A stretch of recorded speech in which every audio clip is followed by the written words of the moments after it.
the zoning appeals to order Tuesday, June 7th at 7 p.m. Roll call. Ms. Weeks? Mr. McGinnis? Here. Ms. Hunter? Ms. Byers? Here. Mr. Madewell? Here. Thank you. I'd like to say that with two of our absences tonight, both of them had been in contact with Seth. Both of them have very good reasons not to be here tonight. And I'd like to have them both excused from this meeting, if at all possible. Do I hear a motion? Motion. I'll second. All those in favor, please signify by saying aye. Aye. Aye. Aye. Do we need a roll call on that? Okay, Mr. McGinnis? Yes. Ms. Hunter? Excuse me, Ms. Byers? Yes. Mr. Madewell? Yes. Thank you.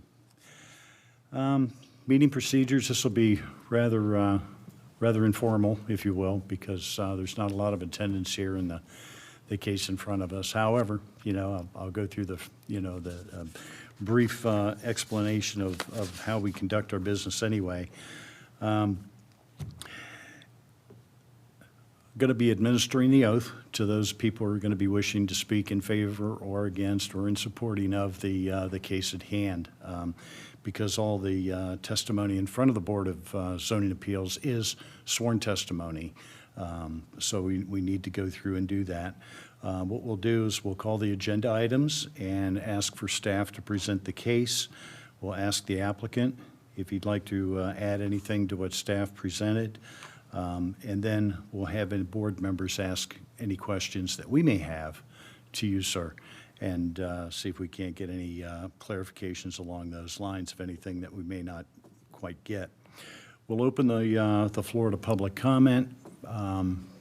Seeing none here, I'm not going to expect that to be much, but we'll go through that formality anyway. And then we'll go through, and after we hear any public comment or any letters that may be, received by staff, we'll discuss those at the same time, and then we'll close the floor to public comment.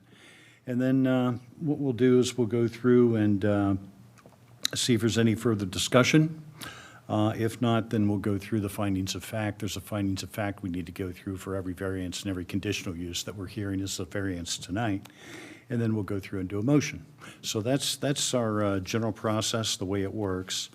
So I think the first thing I'm going to want to do is to swear people in. So anybody wishing to speak for the case or against the case or the applicant, if you could please stand and raise your right hand.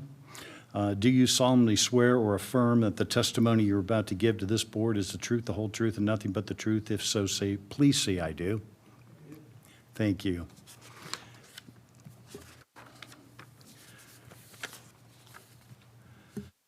So the first item on the agenda tonight is the approval of the minutes of May 24th, 2022 meetings. Do I hear any additions, deletions, clarifications to the minutes as they were distributed to us? Okay, hearing none. I don't have any either. Do I hear a motion to approve the minutes of the May 24th, 2022 meeting? I'll make a motion to approve the meetings. Second. All right. Approved and seconded. All those in favor, please signify by saying aye. Aye. Aye. Aye.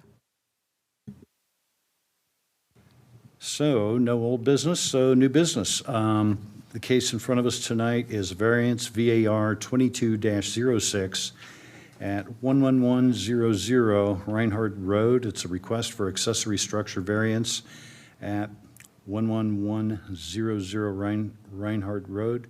The applicant's proposing to construct a 32 by 42 detached garage, which requires a variance for location and height. The request was made by Frederick and Karen Novak, the property owners. Staff, do we have a summary? We do. Thank you, Chair. Good evening, board members. The applicant is proposing to build a 3-car detached garage with an area of 1,357 square feet.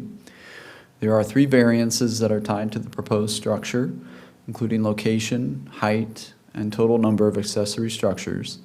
The variance application was received on May 5th, 2022. This is parcel ID number M60-03002-0023. The area of the property is 3 acres. The zoning on the property is Rural Conservation District 1, RCD 1. Public notice was published in the Brookville Star on May 25th, 2022, and letters were mailed to surrounding property owners on May 24th, 2022. At the time of this meeting, I did not hear from any of the neighboring property owners on this case. This is the surrounding area. I don't have the applicant's property highlighted, but it's kind of in the center of the picture there. It's surrounded by RCD1 zoned properties. And if you go far enough west, there's a large farm field that's RCD2, meaning that it's more than 10 acres. Next slide. Some pictures of the existing site. I went out and talked with the applicant today, got some pictures. The first picture on the top left that kind of shows down the driveway, looking toward the house, and then just turning right slightly, you can see the existing barn that's on the property. And the next 2 pictures are from the road and from the end of the driveway, kind of looking toward the location of the proposed three-car detached garage. It's pretty well hidden and tucked away in about the center of the property. Next slide. Proposed garage would be located in the side yard instead of rear yard. It would have an overall height of approximately 17 feet, which would be taller than the primary structure, the applicant's house. And it would be the 3rd accessory structure on the lot. They have an existing barn that's about 1,350 square feet and an existing greenhouse that's 100 square feet. The proposed garage would be set back 17.5 feet from the south or side property line, 170 feet from the east or rear property line, and 32.5 feet from the existing residence. The proposed setbacks do comply with the code requirements. Next slide. So after review of the application, staff recommends approval of the requested variances given the following facts. The proposed garage complies with the planning and zoning code as it relates to setbacks. The proposed location appears to be the least disruptive to the existing vegetation on the property. And the proposed location would not require much in the way of adding asphalt to connect the proposed garage to the existing driveway. Next slide. So that's all I have. I'll leave the surrounding area photo up for you while we discuss. Thank you, Mr. Dorman. Any questions for Mr. Dorman from the board? No. Is the applicant here that wishes to talk to the application as it exists? And sir, if you could, please go to the podium, state your name and your address. And if you speak into the mic, then we'll have you on tape too, which is a good thing. That's why we're here. Frederick Novak, go by Fred. I live at 11100 Reinhardt Road. It has an Englewood address, even though it's a city of Clayton, and it's 45322 the zip. I've spoke with my neighbors regarding the request, or at least 2 of the 3. The one neighbor I haven't seen because we really can't see each other's houses with the trees. Nobody's opposed to it. Matter of fact, it was news to them that they would have to actually get a variance if they needed to do something, but hey, that's the way it is. Tell them to spread the news too for any of their I friends. will, that I want- did already.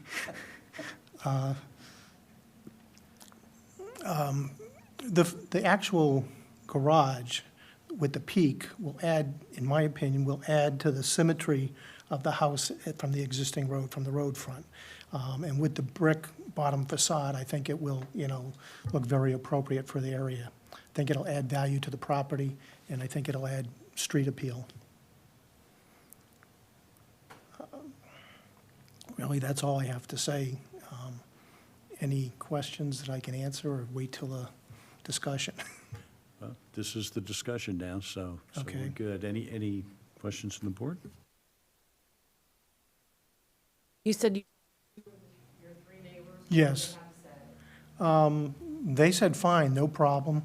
I explained to them they'd be getting a letter, and, if they had any issues, and both of them, or both the male members I spoke to, the husbands, they didn't have any problem with it, and I'm sure their wives didn't either. And they know when the meeting was, because I told them when the meeting was, so. Appreciate that. So it's going to be a brick structure, you say? No, it's actually going to be a steel structure with a wood frame, but it's going to have a 2-foot brick facade on 2 of the side facing the house and the side facing the road. If it's a steel structure, then it's prefabbed, if you will? No, actually, it's not prefabbed. It's from a general contractor. He's putting together building plans and specified, custom project, I guess. Okay. I'm kind of hinting a little bit about the height of it, because sometimes structural integrity, depends on the height. And since we're talking about a pretty good-sized 3-car garage here, I'm thinking that maybe the span and the height of this might be dictated a little bit to improve and make sure that the structural integrity of the structure is Well, it's going to stable. have 6-inch studs, and they're pretty much going to be obviously to building code. And there's going to be no storage in the top, and it's going to be, and basically we estimated, I think, a little bit high on the 17-foot because we didn't want to take any chances, but that is a little bit flexible. That's fair. That's fair. I can appreciate that. How tall is your house itself then? Well, the property slopes at an angle. From the front, it's 14 on one side, a little bit over 14 on the other, but on the side, it's like 16.9, and then that's to the garden. There's I wouldn't call it a shelf, it's a retaining wall around the house, and the retaining wall dropped from there is probably another 10 inches. So it'd be lower than the barn, but higher than the front of the house. Okay, and I guess the reason I asked for that is because in the application, in the detail of it, it said that it's slightly above, the height of the house. And the reason I think the way it would be that is that the house sits here, the yard slopes like this, and the barn sits a little bit lower. So the barn, this side, like I said, it's like 16.9 or so plus the drop. The barn is obviously higher than the front of the house, but when you look at it from the front of the road, it doesn't look aesthetically that much different. Right. So that's why, I don't think 17 feet's going to make a big difference, or, No, and I wanted to get a feel for that. Sometimes if the land was different, you put that 17-foot on top of it, and the house was below it, it'd look like a cathedral or something, but Yeah, we're not talking that at all. no, we're not talking that. I think it'll look very, very nice from the front of the house. That sounds great. Another question, I guess, do you have a well and a septic back there? Yes, and it's on the other side of the driveway from where this is. Okay, so this won't be any danger to that? No, it's in not any going to be way, shape, or form? interfering with either septic's in the back of the house, wells in the front of the house. Okay, and you got 2 septic fields, right? You got to switch from one to the other, Yes, that kind of good yes. stuff? And they're both in the rear, is that That's true? correct. Okay, so that kind of limits where you can actually build that garage in the back of the house, but you do have that side that is available to you. Plus, the garage itself then would be close to the house so that it could be, attached to your driveway, as you said in the application, and it would be within reasonable walking distance instead of having to hoof in the back and, I look at it as carrying distance. Yeah, my wife would be into that, so Especially during snowstorms and things like that. Yeah, I could see where that'd be pretty important, so. Okay, I just want to kind of get a feel for that, for the justification, again, for putting it in the side yard. Although it doesn't seem to me, from looking at the application, looking at the land and everything, I think you're right. I think it's going to be fairly well hidden back there anyway, not intrusive, and your neighbors have confirmed that, sure, it sounds great. So I just kind of wanted to get a feel for that. Absolutely.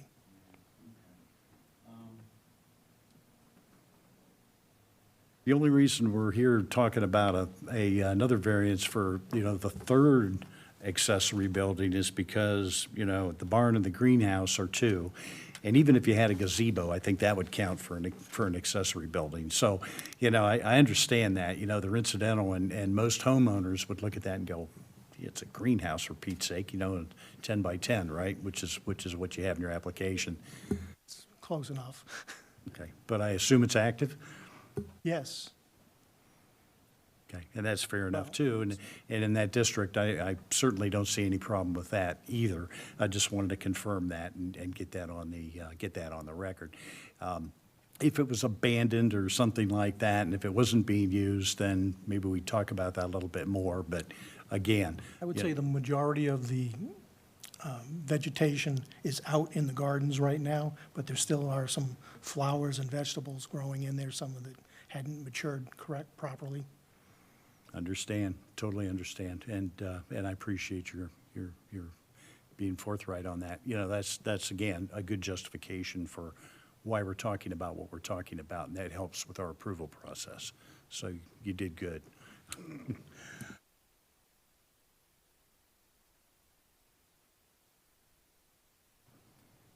Well, I don't have any more questions. Any other questions from the board? Thank you, Mr. Novak. I appreciate that. Thank you very much. Mr. Dorman, do we have any letters or any input from from neighbors or any other communication? No, we do not. Okay. And seeing nobody else here, I'm not going to open the floor or close the floor and go through that formality. Discussion from the board.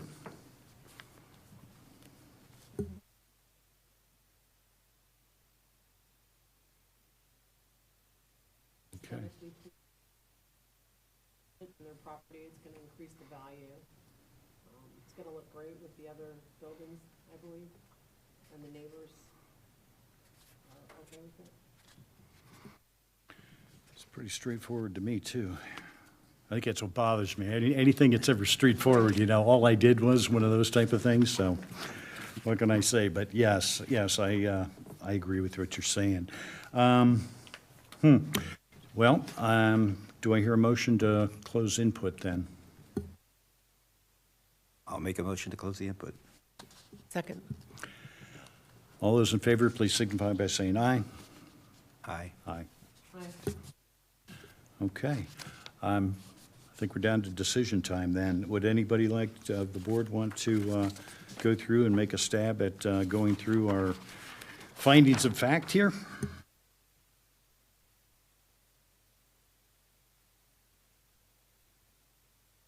How about the new guy? Yeah.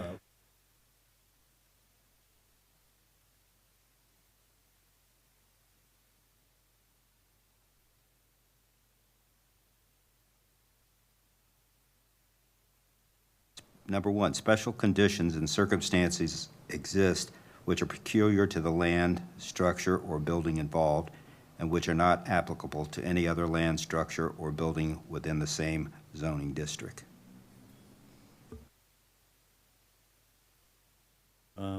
Based on the testimony then, special conditions would be that the building itself, even though the height is in question, and we have a variance for the height here in front of us, it's going to be set into a lower area. It's not going to be intrusive. It's not going to be, looking like it's much bigger than the primary residence. It's set to the side because we do have a septic system in the back. We don't want to infringe upon the existing septic system. So that would help justify the placement of the three-car garage in the side lot. Aside from that, the rest of the folks that are in an RCD1 district tend to have multiple outbuildings. And even though we do have an active greenhouse, and that does count as one extra, outbuilding in addition to the barn that the applicant has. So this would be a third structure on this particular property. Again, this is something that I think is still acceptable to the RCD 1 district where this property is located. I agree then with number one. I agree. Agree. A literal interpretation of the Planning and Zoning Code would deprive the applicant of rights commonly enjoyed by other property owners in the same zoning district under the same provisions of the Planning and Zoning Code. I agree. I'm understanding if we from doing what he wants to do, and I don't see any sense in that, so. I agree. I agree. As long as I don't have to say the word literal again. Number 3, the special conditions and circumstances do not result from the actions of the applicant. I would agree with that as well. I agree. Agree. Okay, number 4, granting the variance requested will provide the minimum necessary relief to alleviate the practical difficulties that the applicant is experiencing. I would agree with that. I would agree with that too, especially when we're talking about the placement of the building, the size of the building with respect to the topography of the land, where the building of height that's to be proposed is going to be in a lower section of the lot as compared with the primary residence. I agree. Number 5, granting the variance will be in harmony with the general purpose and intent of the Planning and Zoning Code and will not cause damage or harm to the neighborhood or otherwise be detrimental to public health, safety, and welfare. I think we've discussed that, and I agree with that. It's not going to do any of those things. Agree. I agree too, and especially again in the RCD district.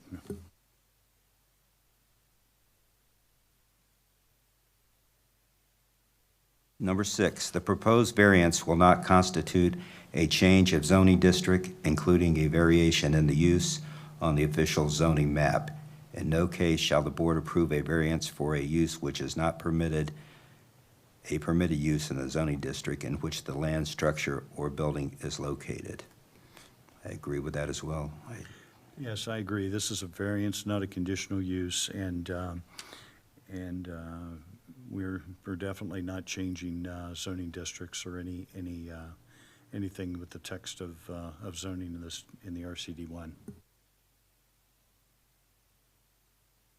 Number 7, other relevant factors that may assist the board in weighing and balancing the public and private benefits and harms to determine if the requested relief is necessary, with the exception that no nonconforming use of neighboring land, structures, or buildings in the same zoning district and no permitted or nonconforming use of the land, structures, or buildings in any other zoning district shall be considered justification for approval of the requested variance.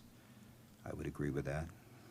I would agree with that too, and again, the comments that were made by the applicant and by the board when it comes to the actual placement of the building, when it comes to moving it to the side yard instead of the rear yard because of existing septic fields out there, and then the discussion of having an active greenhouse, that I think helps support this. And I don't see any restrictions or other types of comments that we would need to make on this particular variance to have it approved. I agree. I agree. Okay. Thank you, Bob. Appreciate that. So I think we're down to a motion. Do I hear a motion? Motion to vote. I will second. Okay. I agree. So I move that we approve case number VAR 22-06 for Frederick and Karen Novak at 11100 Reinhardt Road, as discussed. All those in favor, please signify by saying aye. Aye. Aye. And we'll need a roll call.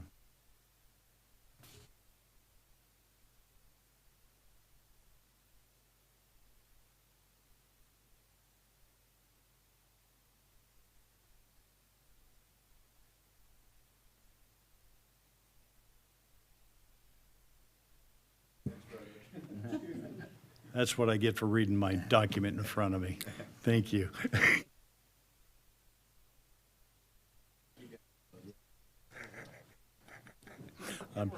I'm sorry. I move to approve VAR 2205 as amended. And I think we did still approve, so if we could have a roll call, please. Mr. McGinnis? Yes. Ms. Byers? Yes. Mr. Madewell? Yes.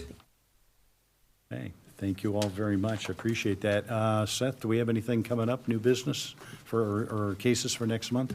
At this time, no applications. Okay. I would like to say that I'm going to be out of the country.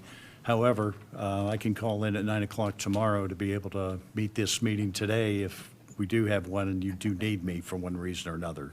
My wife always gets international calling, so we'll be good with that if necessary. I will let everyone know. Thank you. Thank you very much. Any more discussion? Hearing none, do I move that, well, no. Motion to adjourn the meeting. I second. All those in favor, please signify by saying aye. Aye. Aye. Aye. Meeting adjourned.